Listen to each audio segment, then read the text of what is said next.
With so many options, why choose Arizona State University? For me, the only online option was ASU because of the quality. Their faculty was really involved with their students and care about your personal journey. The dedication to my personal development from my professors, that's been extremely valuable to me. Earn your degree from the nation's most innovative university. Online. That's a degree better. Explore more than 300 undergraduate, graduate, and certificate programs at asuonline.asu.edu. Noticias de las 7, precisamente con don Eric Gutiérrez.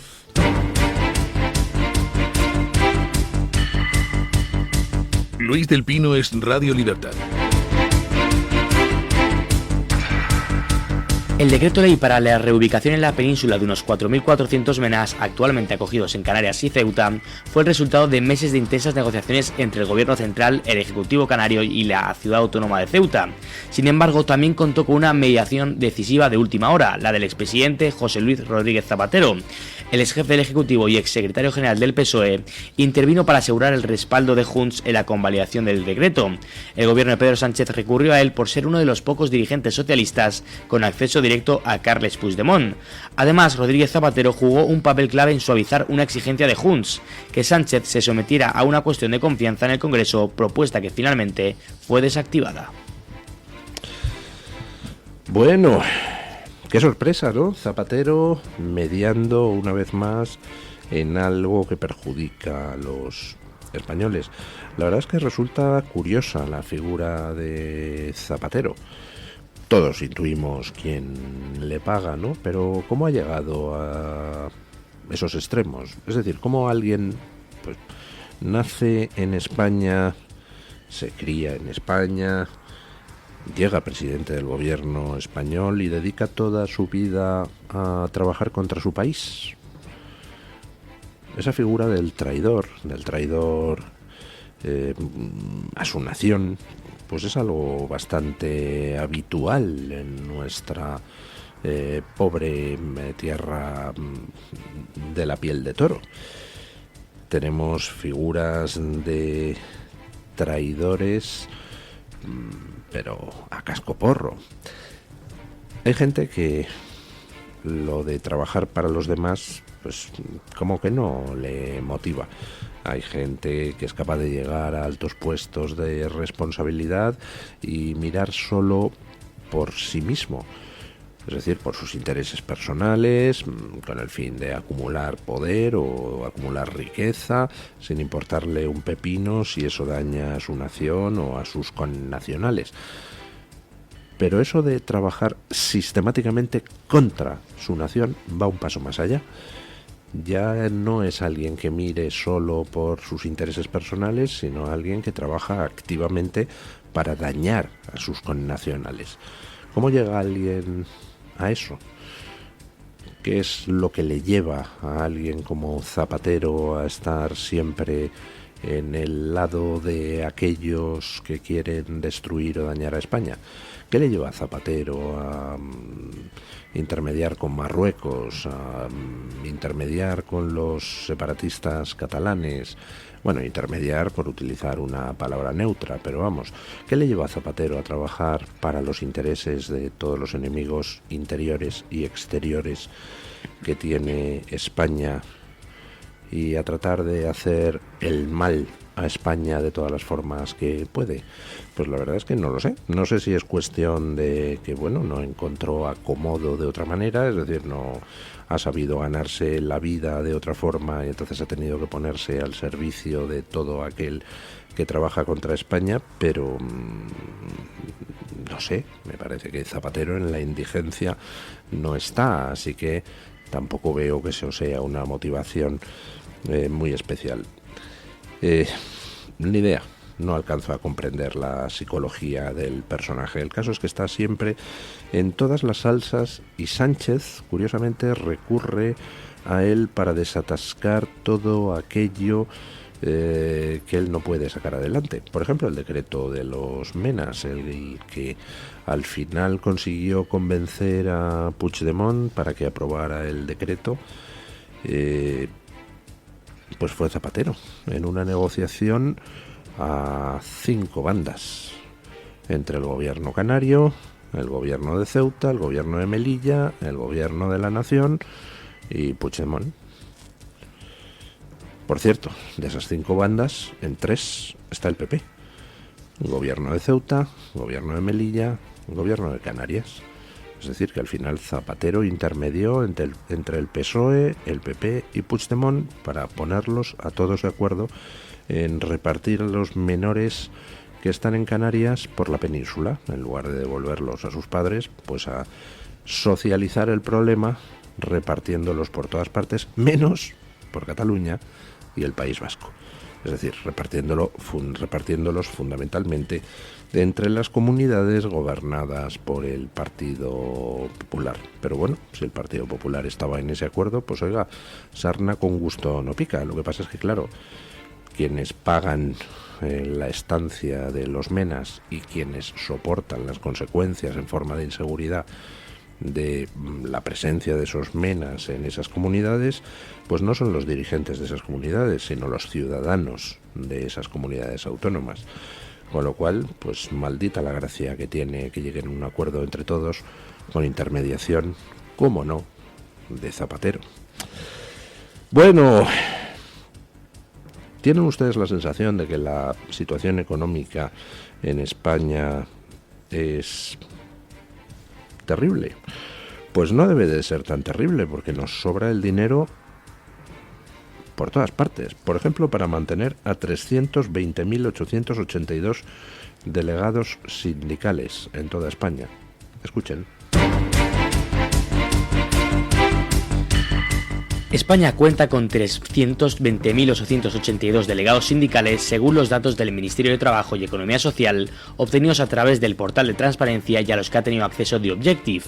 Los documentos disponibles detallan la distribución de estos representantes por comunidades autónomas, sindicatos y proporción respecto a la población, revelando notables desigualdades territoriales. Asimismo, confirman la hegemonía de UGT y comisiones obreras, que concentran cerca del 70% de la representación sindical en el país. Cataluña encabeza la lista con 59.600 delegados, seguida por Andalucía 46.000, la Comunidad de Madrid 45.000 y la Comunidad Valenciana 33.000. Estas 4 comunidades son las únicas que superan los 20.000 representantes sindicales. En el extremo opuesto se encuentra Ceuta y Melilla 1.200, La Rioja 2.600, Cantabria 4.200 y Extremadura con 5.700. En términos relativos, Cataluña concentra el 18,6% del total de delegados sindicales, a pesar de representar el 16,2% de la población española. Andalucía, por su parte, cuenta con el 14,4% de los delegados frente al 17,9% de la población, y Madrid se sitúa en el tercer lugar con el 14% frente a una proporción que coincide con la proporción de su peso demográfico.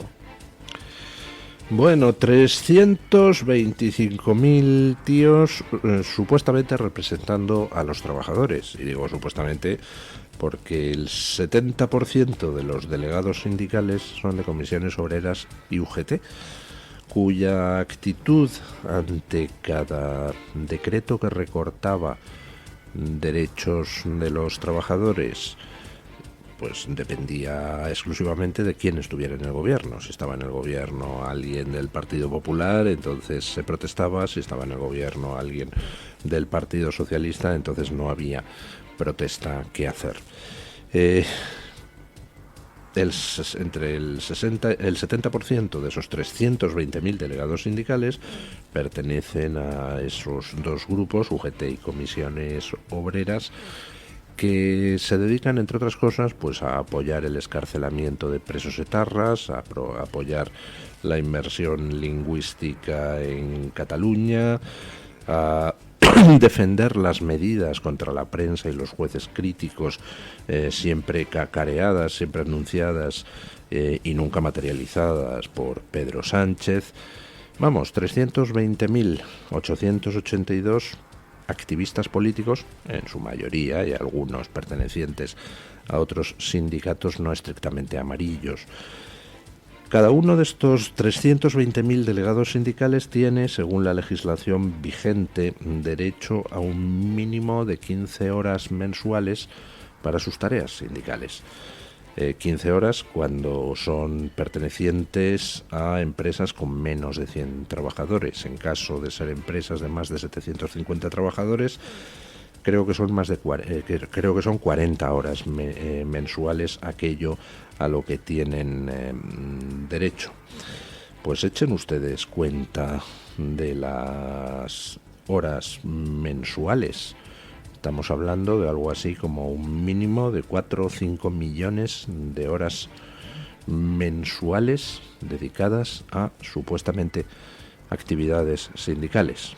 Luego ya todos imaginamos en qué consisten esas actividades sindicales. Estoy, por supuesto, generalizando, y entre esos 320.000 delegados sindicales, pues seguro que encontramos al menos una docena que serán personas limpias, honestas y con ganas de defender a sus compañeros de trabajo. Pero si nos vamos a la función pública o a las grandes empresas, pues en fin, ya sabemos el percal que nos encontramos. Bueno, pues oiga, estas horas pagadas para el activismo se suman a las subvenciones que tienen los sindicatos. A mí me parecería muy bien que hubiera delegados sindicales liberados de trabajar. 15 horas, 40 o todas. Me da exactamente igual, siempre y cuando se lo pagaran los sindicatos de su bolsillo, que no lo pagara ni la administración ni las empresas. Y además, por supuesto, que se lo pagara de su bolsillo quiere decir que se lo pagara de las cuotas de sus trabajadores, no de subvenciones públicas que deberían ser eliminadas absolutamente todas a los sindicatos, a los partidos políticos, a las patronales, a los medios de comunicación y a todo el mundo. Y cada uno que se pague lo que le dé la gana. Pero el hecho es que hoy por hoy nosotros estamos pagando a estos delegados sindicales 320.000, de los cuales una buena parte son meros activistas políticos, y además pues nosotros estamos pagando las subvenciones a los sindicatos. Pues nada, como les decía, España es un país enormemente rico. ¿Qué país se puede permitir este tipo de cosas?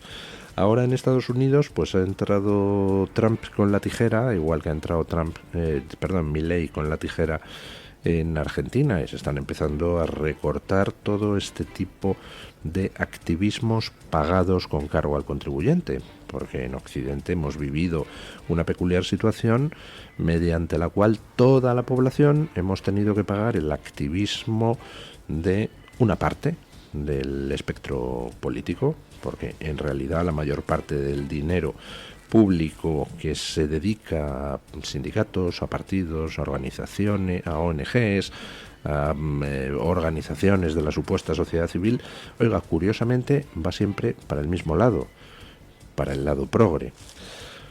Bueno, pues en España habrá que meter la tijera, ¿no? Lo dicho, yo no tengo ningún problema en que haya delegados sindicales que estén liberados para defender los derechos de los trabajadores que les votan.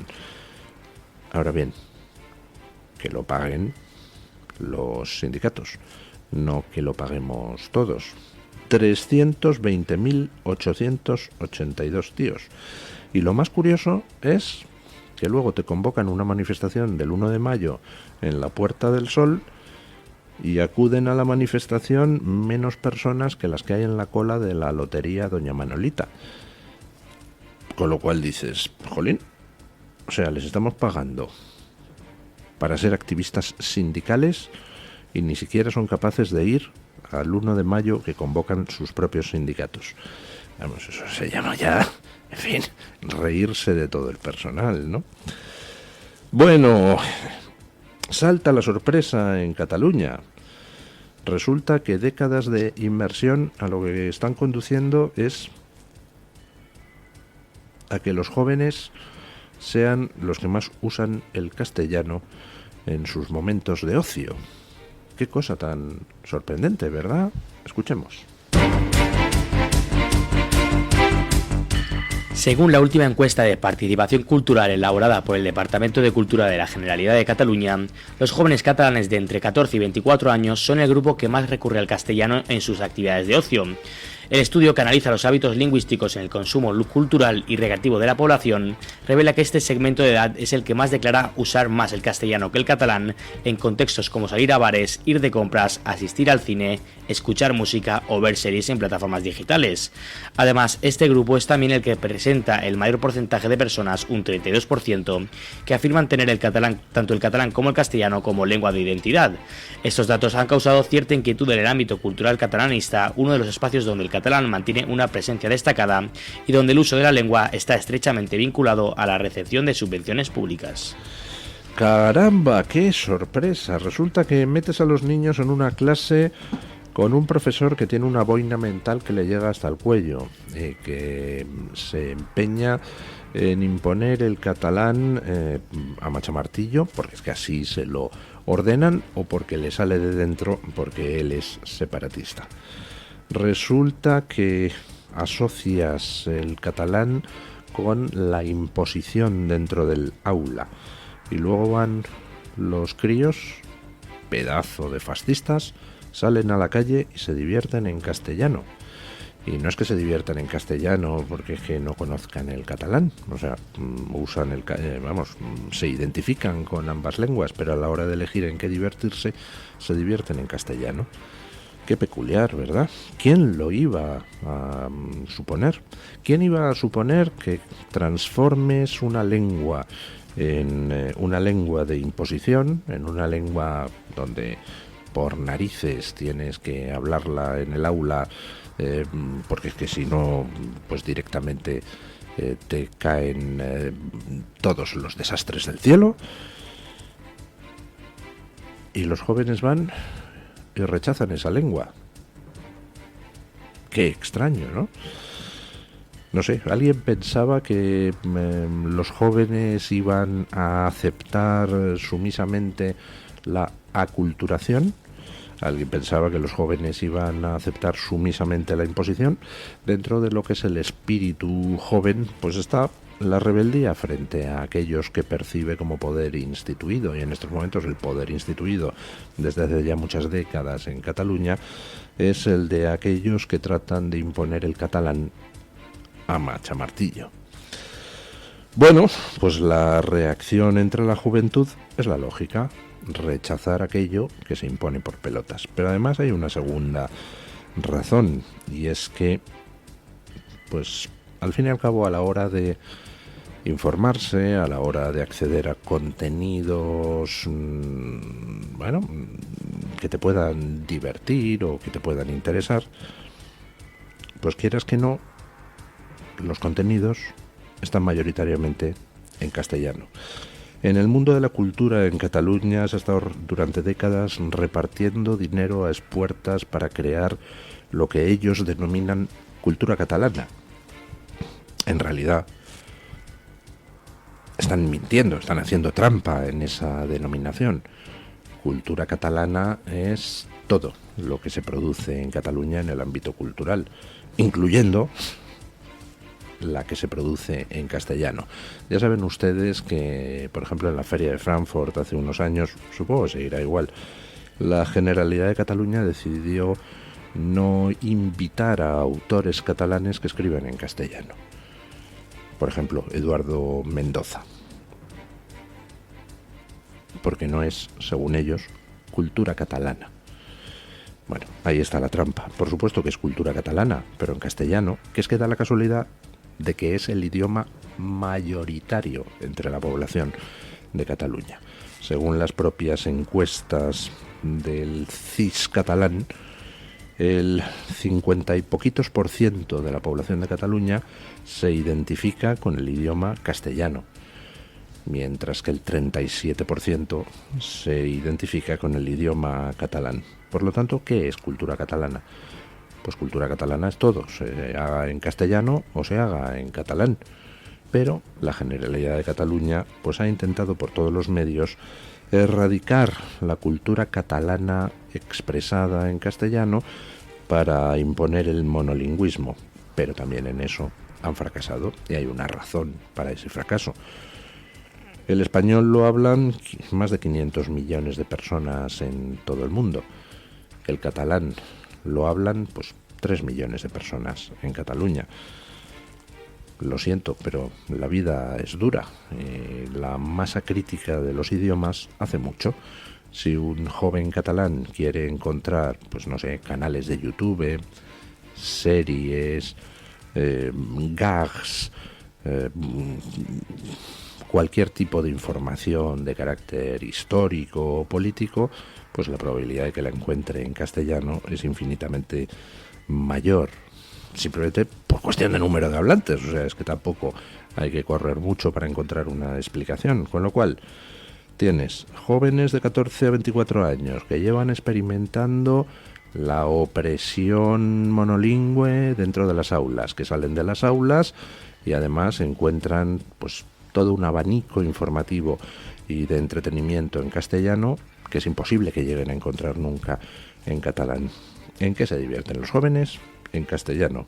Oh, gran sorpresa. Muchas veces he comentado en la radio que el problema de las imposiciones lingüísticas en Cataluña o el País Vasco o Galicia o Baleares no es que pongan en peligro el castellano, eso es una tontería. O sea, el castellano, por masa crítica, pues todo ese tipo de chorradas no le dañan en absoluto. Vamos, si mañana toda la población de Cataluña y del País Vasco decidiera no volver a utilizar nunca el castellano en su vida, el número de castellano hablantes tardaría en recuperarse 7 meses, simplemente por crecimiento demográfico en Hispanoamérica. Con lo cual, el futuro del castellano no está en entredicho porque haya más o menos opresión lingüística en una región de España. Pero es que además, aunque estuviera en entredicho el futuro del castellano, es que da igual, los idiomas no tienen derechos. Si un idioma desaparece es porque es inútil. Bueno, pues bien desaparecido está. El problema de las imposiciones lingüísticas, por lo que son rechazables, no es porque sean un ataque al castellano, sino simplemente porque son una violación de derechos individuales. El derecho a elegir entre los idiomas cooficiales que hay en tu comunidad cuál quieres tú para la educación de tus hijos. Ese es el problema. En cuanto a la efectividad de esas medidas de inmersión, pues ya lo estamos viendo, que el castellano, pues donde es más popular es entre los jóvenes. Por cierto, esto coincide con la encuesta que dice que en estos momentos en Cataluña Vox sería la fuerza más votada entre los jóvenes. Bueno, más noticias de la batalla judicial en Estados Unidos. En este caso una noticia donde se da un varapalo a Trump. Escuchen. La Corte Suprema de Estados Unidos suspendió este sábado la deportación de varios venezolanos detenidos en Texas, presuntamente vinculados a pandillas que iban a ser trasladados a una prisión salvadoreña. En una orden breve y sin firmar, el tribunal ordenó al gobierno no expulsar a ninguno de los detenidos hasta nueva orden. La disputa involucra a decenas de venezolanos recluidos en el centro de detención de Blue Bonnet en el sur de Texas.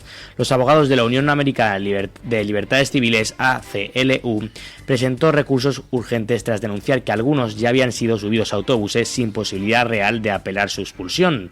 Los abogados insisten en que muchos de los deportados no tienen vínculos con el Tren de Aragua y fueron perfilados por sus tatuajes. Hasta ahora, más de 200 inmigrantes, en su mayoría venezolanos, han sido enviados a cárceles en El Salvador. Bueno, pues como ya les he comentado a lo largo de las últimas semanas, el Partido Demócrata y sus terminales están intentando por todos los medios, haciendo uso de jueces adictos, paralizar las órdenes de expulsión de Trump de inmigrantes ilegales peligrosos. Pero en este caso no es un juez adicto al Partido Demócrata el que lo hace. En este caso, quien ha paralizado la expulsión de, me parece, son 60 venezolanos que iban a ser expulsados de Texas a El Salvador, 60 venezolanos vinculados, según la administración Trump, a bandas de pandilleros venezolanos. Quien lo ha paralizado ha sido el Tribunal Supremo. El Tribunal Supremo, que recordemos en estos momentos tiene mayoría conservadora gracias a los 3 nombramientos que hizo Trump en su primer mandato. de esos 3 nombramientos, al menos 2, y no sé si los 3, han votado a favor de paralizar esta expulsión, lo cual pues demuestra varias cosas. Primero, demuestra que Trump pues sigue los procedimientos legales establecidos, plantea batalla judicial contra la batalla judicial que le plantea el Partido Demócrata, y bueno, pues se atiene a lo que los tribunales deciden. Si puede recurrir, recurre, y si no puede recurrir, como es el caso de esta sentencia del Supremo, pues tiene que acatarla. Segunda cosa que demuestra, en Estados Unidos el Supremo de Estados Unidos es verdaderamente independiente. ¿Se imaginan ustedes aquí el tribunal de Cándido Conde Pumpido no haciendo de alfombrilla de Sánchez? Bueno, pues allí en Estados Unidos un tribunal, el Supremo, con mayoría conservadora, incluidos 3 miembros nombrados por Trump, pues le acaba de paralizar a Trump la expulsión de 60 venezolanos. Bueno, pues muy bien.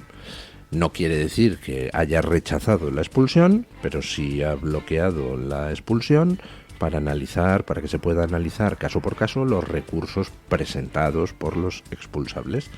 Bueno, pues está bien. Para eso está precisamente el Poder Judicial, para hacer de contrapeso del Poder Ejecutivo. Y ahí en Estados Unidos esa separación de poderes funciona, a diferencia de lo que sucede en España.